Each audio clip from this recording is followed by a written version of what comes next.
नमस्कार दोस्तों, आप सभी का हार्दिक स्वागत है एकेएस क्लासेस में। काफ़ी लंबे समय के अंतराल के बाद मैं आज आपके समक्ष प्रस्तुत हुआ हूँ भारत के भूगोल को क्रम को जारी करने के लिए। कुछ परिस्थितियाँ विपरीत होने के कारण मैं आपके सम्मुख वीडियोस तकरीबन 2 महीने से नहीं बना पाया था, किंतु अब अवसर मिला है तो मैं उस क्रम को फिर आगे बढ़ाने की जिज्ञासा रखता हूँ।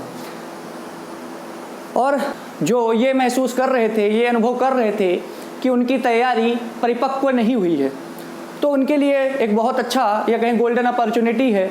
देखिए, जहाँ भी आपके पास कमी रह गई हो उसे आप दूर कर सकते हैं 2-3 माह में। तो मेरे लिए तो अच्छी चीज़ ये है कि मुझे भी 2 महीने समय मिल गया कि मैं आपको ये सब बहुत बारीकी से प्रस्तुत करूं आपके सामने। ना तो ये किसी एक पुस्तक का सार है, ना किसी यूट्यूब चैनल्स का ये सार है, ना गूगल का सार है, ना किसी एक प्रतियोगी परीक्षा का प्रश्न पत्र का सार है। ये तो बहुत सारे माध्यमों का सार है जो आपके सम्मुख ये चमक रहा है। चलिए, मैं अब कुछ बात नहीं करूंगा। नेक्स्ट वीडियो पर बहुत सारी बातें होगी और प्रॉपर एक आपसे संवाद करने के लिए मैं वीडियो लाऊंगा। और इस क्रम को मैं रेगुलर अब उम्मीद करता हूं कि अब कोई भी विपरीत परिस्थिति मेरे लिए नहीं आएगी, तो मैं पूरी तरह से इसमें संलग्न रहूंगा। चलिए शुरू करते हैं। आज आपका जो टॉपिक है, मैं भारत के भूगोल के क्रम को आगे बढ़ा रहा हूं। तो आपका जो आज विषय है वो खाड़ियाँ है, भारत की खाड़ियाँ, जिन्हें आप गल्फ है ना, खंबात की खाड़ी और बंगाल की खाड़ी, कच्छ की खाड़ी, ये सब पढ़ते हैं। कभी आप गल्फ सुनते हैं, कभी बे सुनते हैं। तो पहले जान लें खाड़ियाँ होती क्या है। 3 तरफ से ऐसी जलराशि का क्षेत्र, ऐसा कोई जलराशि का क्षेत्र, सपोज दैट ये, ठीक है, ये मान लीजिए यहाँ पे खूब सारा पानी भरा है, ठीक है, नहीं दिख रहा, चलिए बड़ा करते हैं इसको। यहाँ पे देखिए, मान लीजिए ये कोई बहुत बड़ी वाटर बॉडी है, खूब पानी है, यहाँ बहुत पानी है, जितना चाहिए आप ले लीजिए, ठीक है, ज़्यादा नहीं लीजिएगा, पानी की कमी चल रही है।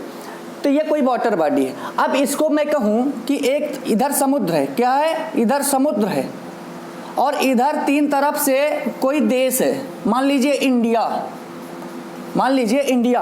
अब यहाँ पे आप देख पा रहे हैं नॉर्थ में, ईस्ट में और थोड़ा सा साउथ में 3 तरफ से कोई एक स्थलीय भाग, भूमि, लैंड, ये 3 तरफ से इस वाटर बॉडी को घेरे हैं। जबकि ये वाटर बॉडी एक तरफ से समुद्र से भी जुड़ी हुई है। तो कहने का मतलब ये है कि 3 तरफ से भूमि से घिरा एवं एक तरफ से समुद्र से घिरे भाग को क्या कहते हैं, खाड़ियाँ कहते हैं, खाड़ी कहते हैं। अब प्रश्न उठता है कि खाड़ी, कभी आप गल्फ सुनते हैं, कभी बे सुनते हैं। Gulf of Khambhat, bay of Bengal, नाम में तो हिंदी में अगर उच्चारण करेंगे तो खंबात की खाड़ी और कच्छ की खाड़ी, बंगाल की खाड़ी, ये आते हैं। हिंदी में तो खाड़ियाँ ही हैं। लेकिन ये गल्फ और बे का अंतर क्या है, समझिए। जो गल्फ होती हैं दोस्तों, छोटी खाड़ियाँ होती हैं। अक्सर देखिएगा जो जहाँ पे गल्फ यूज हो, गल्फ शब्द यूज हो, GULF, वहाँ का उसका मतलब होता है छोटी खाड़ियाँ। ये छोटे वाटर बॉडीज का द्योतक है, क्या, गल्फ। लेकिन वो खाड़ी का ही स्वरूप होता है। किसका पैटर्न होता है, खाड़ी का, ठीक है। अब कोई मान लीजिए यहाँ पे मैं बोलूँ खंबात की खाड़ी, ये बहुत बड़ी खाड़ी नहीं है, इसलिए इसके लिए खंबात यूज किया जाता है, सॉरी गल्फ यूज किया जाता है शब्द। और जबकि आप बंगाल की तरफ जाएंगे, बंगाल की खाड़ी पढ़ेंगे, वहाँ पे बे ऑफ बंगाल बोला जाएगा, यानी बंगाल की खाड़ी, ठीक है। यहाँ पे आप देख रहे होंगे ये। तो ये चूंकि खंबात की तुलना में कई गुना ज़्यादा बड़ी खाड़ी है। अब कई गुना ज़्यादा बड़ी खाड़ी है तो इसके लिए गल्फ शब्द यूज नहीं होता, इसके लिए बे शब्द यूज होता है, यानी बे ऑफ बंगाल। क्लियर है यहाँ पे, बहुत बढ़िया। अब आते हैं बहुत सारी जो इंपॉर्टेंट खाड़ियाँ हैं उनको पढ़ लेते हैं। आज का वीडियो बहुत छोटा रहेगा, लेकिन बताऊंगा सारी चीज़ें। तो गुजरात के पढ़ने के क्रम में कच्छ की खाड़ी पढ़ना है आपको, गल्फ ऑफ कच्छ, ठीक है। ये कहाँ है, पहले बात जान लीजिए। गुजरात राज्य के नॉर्थ और वेस्ट में, यानी उत्तर पश्चिम में स्थित है, इसकी लोकेशन है। और ये किस जिला में है, ये जामनगर डिस्ट्रिक्ट में आता है गुजरात के। क्लियर है। इसकी महत्वपूर्ण कुछ 2-4 विशेषताएं पढ़ लीजिए। जैसे ये कुछ किसी को अलग करता है, डिवाइड करता है, किसको, कच्छ को। ये जो कच्छ जिला है या कहें कच्छ है, कच्छ को काठियावाड़ प्रायद्वीप से, कच्छ को काठियावाड़ प्रायद्वीप यानी पेनिनसुला से अलग करता है कौन? कच्छ की खाड़ी। क्लियर है? नेक्स्ट, यहाँ पे कुछ पोर्ट हैं, कुछ पत्तन हैं, बंदरगाह हैं, जिनके नाम है कांडला बंदरगाह, मुंद्रा बंदरगाह पोर्ट, या मांडवी पत्तन, मांडवी बंदरगाह, मांडवी पोर्ट। ठीक है, चलिए, मांडवी नदी भी है। ठीक है, अच्छा, यहाँ पे कोई आइलैंड है क्या? पिरोटन द्वीप। क्या? पिरोटन आइलैंड कहाँ पर है? गुजरात जिला में, गुजरात राज्य के जामनगर जिला में स्थित कच्छ की खाड़ी में, गल्फ ऑफ कच्छ में ये लोकेटेड है। तो इतना क्लियर हुआ कच्छ की खाड़ी। अब आगे बात करते हैं। दूसरा है कच्छ का रण। यह खाड़ी नहीं है, लेकिन यहाँ पे पढ़ाई देता हूँ क्योंकि अब कच्छ शब्द आ गया तो रण भी जान लीजिए।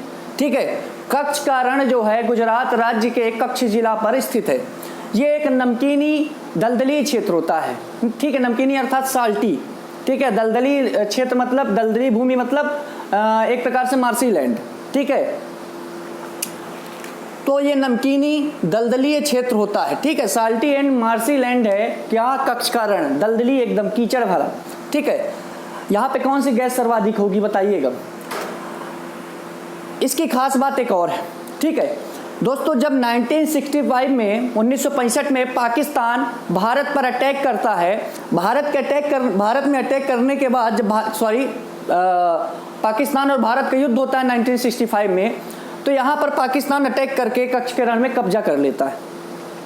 भारत की आपत्ति के बाद मामला अंतर्राष्ट्रीय न्यायालय में जाता है।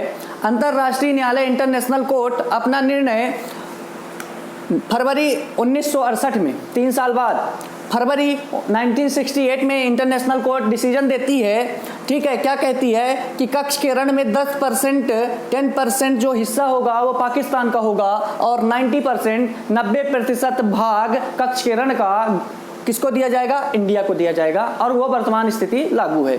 ठीक है, कच्छ के रण में कौन सी नदी जाकर गायब हो जाती है बताइए? लूनी है कि नहीं है? ठीक है, चलिए, तीसरी खाड़ी है दोस्तों, खंबात की खाड़ी, गल्फ ऑफ खंबात। क्या? Gulf of Khambhat. इसके बारे में जान लेते हैं। इसका पूर्व नाम क्या है? पहले इसका नाम कैम्बे की खाड़ी था। क्या था? एक चीज महत्वपूर्ण है। कैम्बे की खाड़ी किसका नाम था? आपको बोलना है गल्फ ऑफ खंबात, यानी खंबात की खाड़ी का। क्लियर है? बहुत बढ़िया। चलिए, ये कहां पर स्थित है? भारत के पश्चिम में स्थित अरब सागर में खंबात की खाड़ी स्थित है, ये कह सकते हैं। अब खंबात की खाड़ी आप मैप उठाकर देखिए, 3 साइड जमीन से घिरा है और एक साइड समुद्र से घिरा है, और ऐसी भूभाग की ऐसी आकृति को क्या कहा जाता है? खाड़ियां कहा जाता है। ठीक है दोस्तों, ये क्या होता है? खंबात की जो खाड़ी है, गल्फ ऑफ खंबात है, ये काठियावाड़ पेनिनसुला, काठियावाड़ प्रायद्वीप को गुजरात राज्य से अलग करता है, पहली बात। दूसरी बात यह है, गुजरात, मुंबई एवं काठियावाड़ प्रायद्वीप के मध्य स्थित है। अब समझ गए आप? इसलिए मैंने बोला कि जो खंबात की खाड़ी है वो काठियावाड़ प्रायद्वीप और गुजरात राज्य को अलग करता है, क्योंकि इनके बीच में स्थित है। कौन? खंबात की खाड़ी। ठीक है दोस्तों, आगे दोस्तों, इसमें इसकी जो आकृति है, इसका जो पैटर्न है, शेप है, वो तिकोना है, ट्रायंगुलर शेप है इसका। कैसा है? Triangular shape. देखिएगा मैप, पता चल जाएगा। ठीक है, चलिए। अच्छा दोस्तों, यहाँ पे कुछ नदियाँ जाकर मिल जाती हैं। ठीक है, खंबात की खाड़ी में कुछ नदियों का विलय होता है, जैसे क्रम से मैंने लिखा भी है, साबरमती, माही, नर्मदा, ताप्ती नदी। ठीक है, साबरमती, माही, नर्मदा, ताप्ती। खंबात की खाड़ी या कहें अरब सागर में जल गिराने वाली भारत की सबसे बड़ी नदी नर्मदा नदी, दूसरे नंबर पर ताप्ती नदी। क्लियर है? ये माही वही माही नदी है जो मध्य प्रदेश के धार जिले के सरदारपुर तहसील के मिंडा गांव से निकलती है। ज्यादा हो गया? माही नदी मध्य प्रदेश के धार जिले के सरदारपुर तहसील के मिंडा गांव से निकलती है, और ये कर्क रेखा को, ट्रॉपिक ऑफ कैंसर को 2 बार 2 टाइम्स क्या करती है? क्रॉस करती है। ठीक है, 2 बार कर्क रेखा को काटती है, और ये भारत की और विश्व की एकमात्र नदी है जो कर्क रेखा को 2 बार काटती है।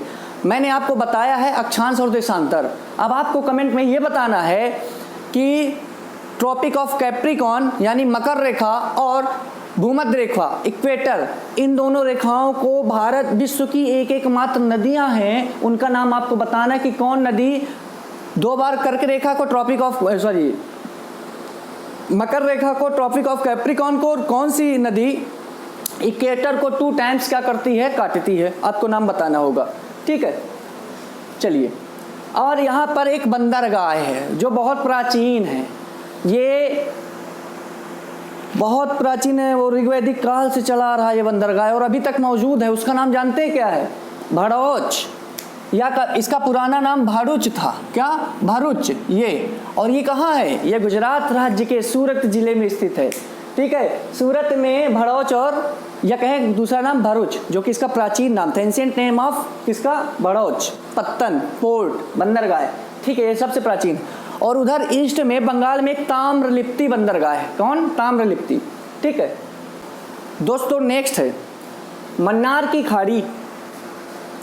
इसका वीडियो मैंने बनाया है जब आपको मैं द्वीप पढ़ा रहा था, आइलैंड्स ऑफ इंडिया, भारत के द्वीप, वहाँ पर मैंने मन्नार की खाड़ी, पाक स्ट्रेट, या कहें पाक की खाड़ी, ये सब बताया आपको। वो वीडियो ज़रा देखिएगा। और ये बहुत, यहाँ मैंने कम इसलिए लिखा है इनके बारे में, वहाँ पे विस्तृत विद डायग्राम, चित्र के साथ मैंने वहाँ पर बहुत ही विशद वर्णन किया है, ठीक है। जरा वो वीडियो देखिएगा, उसमें बहुत शानदार तरीके से मैंने बताया।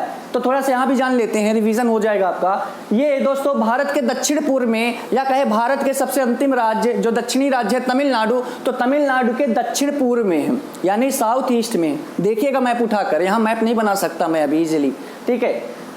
अच्छा, ये सबसे बड़ा प्रश्न है जो हमेशा पूछा जाता है कि मन्नार की खाड़ी, गल्फ ऑफ मन्नार, छोटी खाड़ी इसलिए गल्फ यूज हो रहा है, गल्फ ऑफ मन्नार किन 2 देशों के बीच है? तो भारत और श्रीलंका के बीच है। ये हमेशा याद रखने योग्य बात है। और ये राम सेतु के दक्षिण में है। अब ये मैप जब देखेंगे आप, या मेरे द्वारा बताया गया था जब भारत को द्वीप पढ़ा रहा था, ठीक है, तो तमिलनाडु के जब द्वीप पढ़ाया है मैंने, वहाँ पे मन्नार की खाड़ी का विस्तृत वर्णन किया है।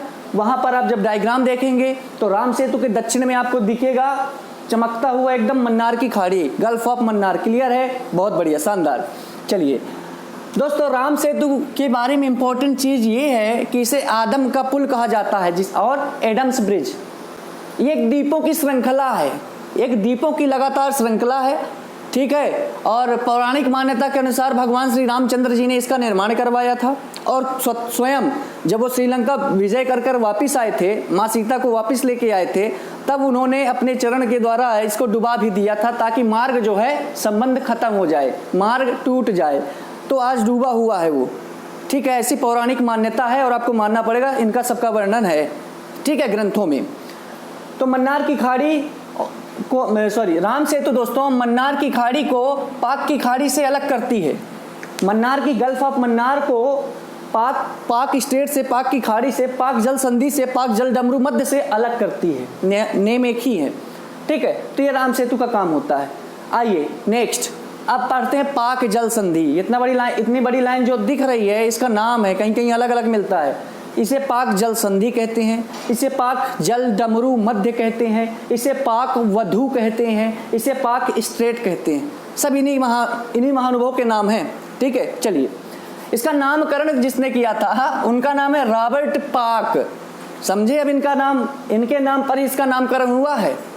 रॉबर्ट पाक के नाम पर इसका नामकरण हुआ है, हमेशा याद रखिएगा। ये कहीं से इसका पहले से ही नाम नहीं था, ठीक है, ये दिया गया है। और ये नाम किनका दिया गया है? रॉबर्ट पाक का। थे कौन ये बंगाल मद्रास प्रेसिडेंसी, जब प्लासी का युद्ध होता है 1757 में, 1757 में, उस समय प्रेसिडेंसी थी मद्रास प्रेसिडेंसी, दक्षिण में।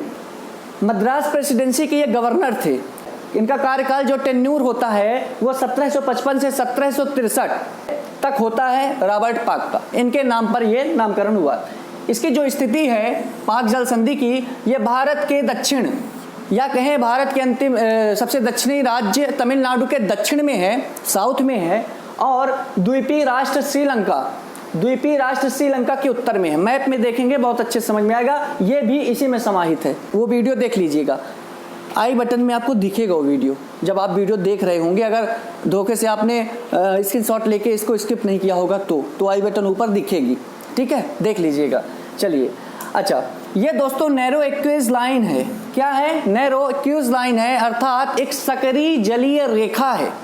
ये कोई डमरू उमरू नहीं है, नाम है केवल। ये एक सकरी जलीय रेखा है। इसका काम क्या होता है आपको पता है? जो दो बड़े समुद्रों की जलराशि को जोड़ने का काम करे। जैसे इधर साइड एक बड़ा समुद्र है, इधर साइड बड़ा समुद्र है, तो बीच में एक सकरी सी जलीय रेखा होती है, ठीक है। आप देखेंगे कि भारत और श्रीलंका, इधर समुद्र है बंगाल की खाड़ी और इधर है आपका अरेबियन सी, अरब सागर, और बीच में ये जो दिख रहा है आपको, ठीक है, ये एक सकरी जलीय रेखा कहला जाती है। बहुत सकरा क्षेत्र होता है ये वाटर बॉडी का, बहुत सकरा क्षेत्र होता है, नैरो होता है एकदम बहुत पास, ठीक है। तो नैरो किस लाइन है या कहें सकरी जलीय रेखा है जो दो बड़े समुद्रों को जोड़ने का काम करती है। आई होप ये क्लियर हुआ होगा। नेक्स्ट बात करते हैं दोस्तों, ये बंगाल की खाड़ी को, ये जो पाक जल संधि है, ये बंगाल की खाड़ी को मन्नार की खाड़ी से ऐड करती है, जोड़ती है। बंगाल की खाड़ी को मन्नार की खाड़ी से जोड़ती है, या कहें मन्नार की खाड़ी में ही स्थित है आपका पाक स्ट्रेट, पाक की खाड़ी, ठीक है, पाक स्ट्रेट ये, ठीक है। तो इन बंगाल की खाड़ी को मन्नार की खाड़ी से जोड़ती है, या कहें बंगाल की खाड़ी को पाक की खाड़ी से जोड़ती है, ठीक है। तो ये क्लियर हुआ। ये दूसरे शब्दों में कह सकते हैं आप कि बंगाल की खाड़ी को अरब सागर से जोड़ने का काम करता है पाक जल संधि, पाक जल डमरू मध्य। आई होप क्लियर हुआ होगा। नेक्स्ट तीसरा है, लास्ट है नंबर 6, बंगाल की खाड़ी, बे ऑफ बंगाल। बिकॉज ये बहुत बड़ी वाटर बॉडी है, बहुत बड़ा जल क्षेत्र है, इसलिए इसे बे शब्द यूज करते हैं। और खाड़ी इसलिए है क्योंकि तीन ओर से, कहाँ से, किससे घिरा है? लैंड से, जमीन से, भूमि से, स्थलीय से, स्थल से, और एक और समुद्र से तो है ही, समुद्र स्वयं है, ठीक है। तो आप देखेंगे जब इसको मैप में, तो ये एक तरफ आपको इंडोनेशिया, इंडिया, ये सब बांग्लादेश सबसे घिरा मिलेगा, ठीक है, और एक तरफ समुद्र। क्लियर है? इसलिए ये क्या है? खाड़ी है और बड़ी वाटर बॉडी है, इसलिए इसको बे शब्द से डिनोट किया जाता है। अच्छा, ये भारत दक्षिण पूर्वी एशिया, साउथ ईस्ट एशिया, ठीक है। मैप देखेंगे तो दक्षिण और जो पूर्वी एशिया है, एशिया महाद्वीप है, और इंडोनेशिया, इनसे घिरा हुआ है। भारत दक्षिण पूर्वी एशिया, साउथ ईस्ट एशिया और इंडोनेशिया, इनसे घिरा हुआ है। तीन और हो गए ना? क्लियर है? चलिए, इसमें महत्वपूर्ण बात, बाकी सब चीज़ें आप पढ़ चुके, इसमें अंडमान निकोबार द्वीप समूह स्थित है, इसमें बहुत सारे चैनल हैं, इसमें कोको चैनल है, इसमें बंगाल की खाड़ी में है अंडमान निकोबार द्वीप समूह, यहाँ पर ज्वालामुखी हैं, वल्कानोज हैं, ठीक है, वल्कानो है। यहाँ पर कुछ नदियाँ अपना जल गिराती हैं। जो भारत की पूर्वी घाट की नदियाँ हैं, जो ईस्टर्न कोस्ट है, पूर्वी घाट है, वहाँ की कुछ नदियाँ इसमें जल गिराती हैं, कुछ नहीं बहुत सारी हैं। जैसे आपकी स्वर्ण रेखा हो गई, और गोदावरी, कृष्णा, पेन्नार, कावेरी, वैगई, ताम्रपर्णी आपकी तमिलनाडु की नदी है। ये सब नदियाँ कहाँ अपना जल गिराती हैं? बंगाल की खाड़ी में। आप जब नदियों वाला चैप्टर पढ़ेंगे, सब रिश्ते विथ डायग्राम, विथ चित्र, विथ सब कुछ, मतलब एक साथ, विथ ट्रिक, ठीक है, बहुत सारे फैक्ट्स, कहानी, कथा, सब कुछ वहीं पे होगा जब आप नदियों का वाला चैप्टर पढ़ेंगे। तो ये रहा दोस्तों आपका खाड़ी वाला चैप्टर कंप्लीट। इससे ज़्यादा मैं आज नहीं पढ़ाऊंगा क्योंकि आज फर्स्ट डे है, गला बैठ रहा है, ठीक है। नेक्स्ट वीडियो दोस्तों होगा आपका चैनल्स, ठीक है, 9 degree channel, 8 degree channel, Coco channel, Duncan park, सब एक साथ पढ़ाए जाएंगे। क्लियर है? तो बताइए वीडियो कैसा लगा। यदि आपको अच्छा लगा है तो प्लीज़ लाइक करें, शेयर करें, सब्सक्राइब करें, नहीं किए हैं तो और फिर से अगेन सॉरी, 2 महीने का अंतराल हो गया वीडियो लाने में, परिस्थितियाँ विपरीत थी, लेकिन अब परिस्थितियाँ विपरीत नहीं, अनुकूल है अपने, पहले प्रतिकूल हो गई थी, अब अनुकूल है, ठीक है। तो बहुत बहुत धन्यवाद। वीडियो लाइक करिएगा, सब्सक्राइब करिए, शेयर करिए। तो मिलते हैं अगले पार्ट पर चैनल्स के साथ, तब तक के लिए बहुत बहुत धन्यवाद और जय हिंद दोस्तों।